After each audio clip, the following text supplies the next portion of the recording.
तो तुम लोगों की डिमांड पर फाइनली मैं योगाई वॉच के वो बचे हुए एपिसोड्स लेकर आया हूँ जो मैंने पिछले दोनों पार्ट्स में स्किप कर दिए थे, लेकिन उनमें छुपे हैं कुछ ऐसे क्रेजी मूवमेंट्स और हिडन स्टोरीज जो आज तुम बिल्कुल मिस नहीं करना चाहोगे। और सबसे इंटरेस्टिंग बात कि ये एपिसोड ही एक्चुअल स्टोरी को कंप्लीट बनाते हैं। तो बिना किसी देरी के लेट्स स्टार्ट।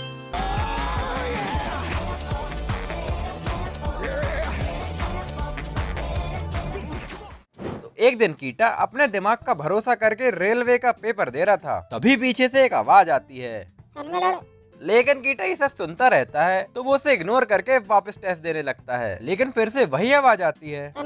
तो कीटा अपने योकाई बॉस से देखता है तो वहाँ मेले में बिछड़े इन बड़ी नाक वाले जुड़वा योकाई सबके सही आंसर को गलत बता रहे थे। तो उन लोगों की गुड्डी झटकाने कीटा जी बनियान का मेडल योकाई वॉच में डालता है, लेकिन फिर से ये तीनों कहते हैं कि तुमने गलत तरीके से मेडल डाला है, और कीटा ने तो सही में गलत मेडल डाला था। तो कीटा उन लोगों को थैंक्स बोल देता है और बिना लड़े ही वो कीटा के दोस्त बन जाते हैं। और जाने से पहले उनमें से एक कीटा की वॉच में घुस जाता है और बाकी दोनों बाय बाय करके चले जाते हैं। और अब कीटा जैसे ही अपनी वॉच में गलत मेडल डालता है तभी उस योकाई की आवाज आती है। अब कीटा, कांजी और कोमा रेलवे के एग्जाम में फेल होकर डिप्रेशन में चले जाते हैं। डिप्रेशन तो वो वही वाली कॉमिक्स लेने आ जाते हैं। तभी रास्ते में एक मछली बेचने वाले की आवाज सुनकर कोमा अपने गोल से भटक जाता है और वो मछली खरीद लेता है। और जैसे ही कोमा को रियलाइज होता है कि उसने अपने पैसे बर्बाद कर दिए, इतनी देर में कांजी कुछ और सामान खरीद लेता है। तभी कीटा कहता है कि इन लोगों को छोड़ो, आज तो मैं वो कॉमिक लेके रहूंगा। और दूसरे पल ही वो टॉयलेट पेपर और उसकी मशीन खरीद लेता है। अब कीटा फटाक से अपनी बॉस से देखता है तो वहाँ तो एक घुंघरू घोंगा योकाई निकलता है जो लोगों को पकड़ पकड़ कर उनके पैसे फालतू ही खर्च करवाता है। और अब कांजी और कोमा अजीबो गरीब सामान खरीद के कंगाल हो जाते हैं। तो कीटा घुंघरू घोंगा से कहता है कि तुम लोगों के पैसे क्यों खर्च करवा रहे हो? पैसे बर्बाद करने का कोई मतलब नहीं। बर्बाद करना मजा है, बचाना एक सजा है। अब तीनों के कॉमिक लेने का मिशन एंड ही होने वाला था, लेकिन तभी तीनों सामान के साथ मिले हुए लकी ड्रॉ की टिकट निकालते हैं और किस्मत से उन्हें प्राइज में वही कॉमिक्स का एक बंडल मिल जाता है। मतलब कि आज रात तीनों का सीन सेट है। और सबको खुश देखकर घुंघरू घोंगा कीटा का दोस्त बन जाता है। अब रात भर कॉमिक्स पढ़ने के कारण नेक्स्ट दिन कोमा क्लास में मस्त सो रहा था, तभी पीछे से किसी के पटाखे फोड़ने की आवाज आती है और तीनों एक्सपर्ट समझ जाते हैं कि पक्का किसी ने हवा छोड़ी है। पहले सबको कोमा या विस्पर पर शक होता है, पर तभी उनकी नजर फूमी पर पड़ती है जो प्रेशर बनाने की कोशिश कर रही थी, और फिर वो फटाक से अपना काम कर देती है। तो कीटा कहता है, मैं जानता हूँ इतनी प्यारी लड़की हवा तो नहीं छोड़ सकती, तो पक्का इसके पीछे कोई योकाई होगा। और फूमी के पास एक गान की शक्ल का योकाई बैठा था। अब इस पर चैट जीपीटी से देख के बताता है कि इस योकाई का नाम तूफानी टट्टी है जो जापान के हाजमोला का ब्रांड एम्बेसडर है। और अब तूफानी टट्टी कीटा को भी पकड़ लेता है और कीटा भी सारी क्लास में हवा छोड़ना चालू कर देता है और उसे फूमी भी देख लेती है, जिससे हमारे लौंडे का ऑरा माइनस हो जाता है।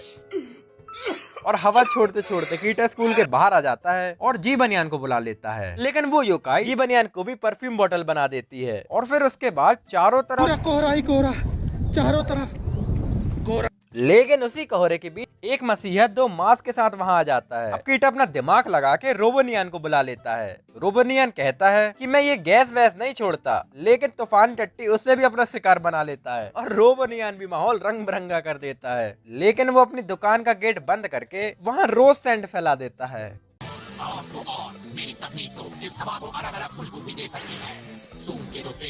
और अब रोबोनियन तूफानी टट्टी को स्वीट पोटैटो खिला देता है, जिससे उसका भी पेट खराब हो जाता है और अब वो हार मानकर कीटा का दोस्त बन जाता है। दूसरी तरफ जी बनियान जेल से भागने के लिए सुरंग बना लेता है, लेकिन वो घूम फिर के वापस जेल में ही आ जाता है। और सीरीज में जी बनियान और ये दोनों भाई बहन अलग ही एक स्टोरी चलती है। तो अगर तुम बोलोगे तो उन दोनों की मैं एक सेपरेट वीडियो ला दूंगा।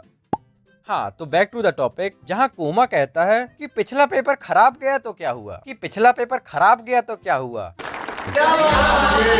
Single paper of. मैं इस बार फिर से रेलवे का फार्म भरूंगा और पूरे देश में टॉप करूंगा, लेकिन उससे पहले आज की रेस में मैं अपना वर्ल्ड रिकॉर्ड बनाऊंगा। सब कहते हैं ठीक है, देखते हैं तुम क्या कर सकते हो। और जैसे ही कोमा दौड़ने ही वाला था, वो बहाना मारकर कहता है कि आज मेरे पैर में मोच आ गई है, तो जब तक हम 1 सेकंड में 1 समोसे खाने की रेस करते हैं। और कुमा के दो बड़े बड़े वादों के पीछे एक बड़े सर वाली आंटी होती है। तो कीटा उसे निपटाने के लिए हमारे शेर मेला मेलान को बुलाता है, जो आंटी को मोटिवेशन देता है कि तुम अपनी पावर का सही यूज करके लोगों में जोश भर सकते हो। ये सुनकर वो योकाई यही करती है। और जब कांजी अपने स्कूल प्रेसिडेंट की स्पीच दे रहा था, तब ये आंटी उससे वादा करवा देती है कि अगर उसे प्रेसिडेंट बनाएंगे तो वो ये होमवर्क की प्रथा बैन कर देगा और 1 साल में सिर्फ 3 महीने स्कूल आना पड़ेगा। कीटा और विस्पर को लगता है कि इस चूतिए को कौन ही वोट देगा, बट सभी नल्ले स्टूडेंट कांजी को वोट देकर जिता देते हैं। उसके बाद सब लोगों को लगता है कि आंटी सुधर गई है, बट अपनी तारीफ सुन के उसे इतना जोश आ जाता है कि वो कांजी की प्रेसिडेंट बनने के बाद के स्पीच में कहलवा देती है कि अब तो मेरा ड्रीम है कि मैं इस देश का प्रेसिडेंट बनना चाहता हूँ। तो कांजी अपने सपने को साकार करने के लिए प्रेसिडेंट की पोस्ट से रिजाइन दे देता है।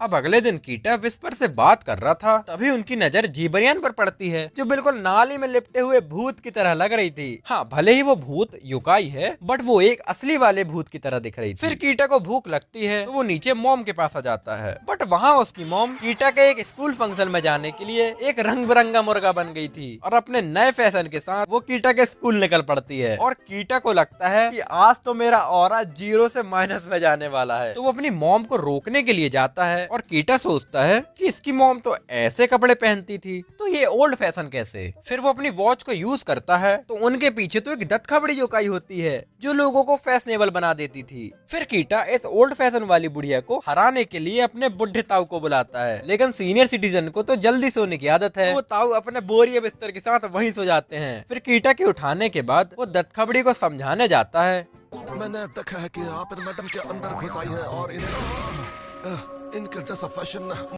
लेकिन उसकी पावर के कारण ताऊ भी अपनी जवानी दिखाकर बुढ़िया को पटाने लगता है। अब विस्पर कहता है, मैं तो बिना भूत पीढ़िया देखे ये बता सकता हूँ कि दत्तखबड़ी को हराने के लिए कौन सा योकाई बेस्ट रहेगा। कौन हरा सकता है? अरे वो वाला किसके बारे में बात कर रहे हो? फिर विस्पर बताता है कि उसे हराने के लिए जिमी को बुलाना होगा, जो किसी का भी रंग उड़ा के उसे भूत जैसा बना देता है। लेकिन 1 सेकंड, लगता है जी बनियान के पीछे भी जिमी योकाई होगा। तो कीटा जी बनियान को बुलाता है, लेकिन इसका तो अलग ही रोना धोना था। उल्टा जिमी वहाँ आ जाता है और कीटा को भी भूत जैसा बना देता है। जागो कीटवा। मैं ठीक हूँ, मेरी चिंता बिल्कुल मत करो। अब विस्पर जिमी की मदद से दत्तखबड़ी को भूत बना देता है, जिससे कीटा की मॉम फिर से नॉर्मल होकर वहाँ से भाग जाती है। अब हार मान के दत्तखबड़ी कीटा को अपना मेडल दे देती है और जिमी भी अपना मेडल कीटा को दे देता है, बट उसके बाद भी कीटा नॉर्मल ही नहीं होता। मैं ठीक हूँ, मेरी चिंता मत करो। अब क्लास में सर मैथ के प्रॉब्लम सॉल्व करवा रहे थे, लेकिन यहाँ कीटा को तो जोर से सूसू लगी थी और तभी क्लास की बेल बज जाती है। तो कीटा खुश हो जाता है, बट क्लास से जाने की जगह सर अपना ज्ञान देने लगते हैं और अपनी एक आंटी की कहानी सुनाते हैं कि एक बार वो अपनी डंडे वाली साइकिल से स्कूल जा रही थी और फिर वो और बकर बकर करके अपनी और भी कहानियां बताने लगते हैं। तो फूमी खड़ी होकर कहती है, सर अब हम जाएं? अरे हाँ, खड़े होने से मुझे याद आया, चुन्नू चाचा हमेशा खड़े खड़े ही सोते थे और मुझे कहते थे, सुनो बेटा मुन्नू। और इसी तरह सर अपनी कथा सुनाने लगते हैं और कीटा और उसकी सूसू के बीच सर के चुन्नू चाचा आ जाते हैं। लेकिन फाइनली 1 घंटे बाद कीटा को हल्के होने का मौका मिल जाता है। फिर वहाँ फूमी आ जाती है और वो वही चुन्नू चाचा के बारे में सवाल करने लगती है। और इस बकबक के पीछे योकाई नाना बनाना होता है, जो सबको अपनी कहानी सुना सुना के पका देता है। लेकिन फूमी की इतनी बकबक सुनकर विस्पर की सटक जाती है और वो नाना बनाना को मारने के लिए दौड़ जाता है। अब विस्पर के थकने के बाद कीटा जी बनियान को बुलाने जाता है, लेकिन कीटा भी चुन्नू चाचा के भाई उन्नू चाचा की स्टोरी सुनाने लगता है और समनिंग को बीच में ही रोक देता है। जहाँ दूसरी तरफ जी बनियान पोर्टल खुलने का वेट ही कर रही थी और जब भी कीटा समनिंग पूरी करने के लिए मेडल डालने ही जाता है, वो बार बार कुछ नई कथा सुनाने लगता है। अब कीटा इतनी देर लगा दिया था कि जी बनियान घर से पैदल ही वहाँ आके कीटा को हेडशॉट मार देती है। कीटा नॉर्मल होकर वासुलेम्बो को बुलाने जाता है, लेकिन फिर वो अपना काम भूलकर चुन्नू चाचा के दूसरे भाई मुन्नू चाचा के बारे में बताने लगता है। तो अब विस्पर और जी बनियान कमान संभालते हैं और कीटा से मंत्र बुलवा के खुद ही वासुलेम्बो को बुला लेते हैं, जहां वासुलेम्बो नाना बनाना को सब भुला देता है और वो सब कुछ भूलकर वहां से चला जाता है। फिर अगले दिन कीटा के घर नाना बनाना अपनी एक शॉपिंग वाली स्टोरी के साथ वापस आ जाता है। खत्म।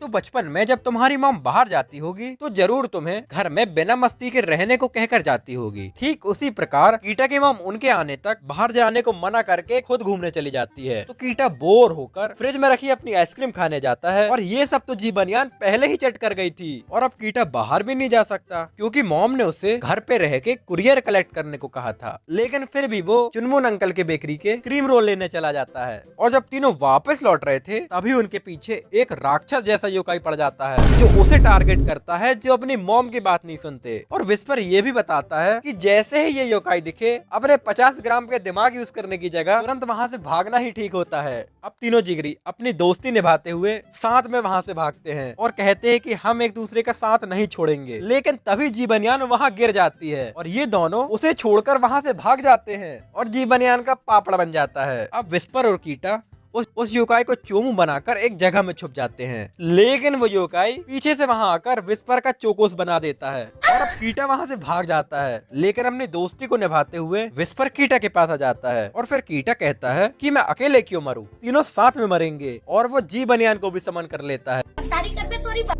अब विस्पर कीटा से कहता है कि जल्दी से उस क्रीम रोल को योकाई की तरफ फेंको जिससे वो योकाई चला जाएगा। और जैसे ही कीटा वो रोल को फेंकता है विस्पर झपाक से उसको खा लेता है।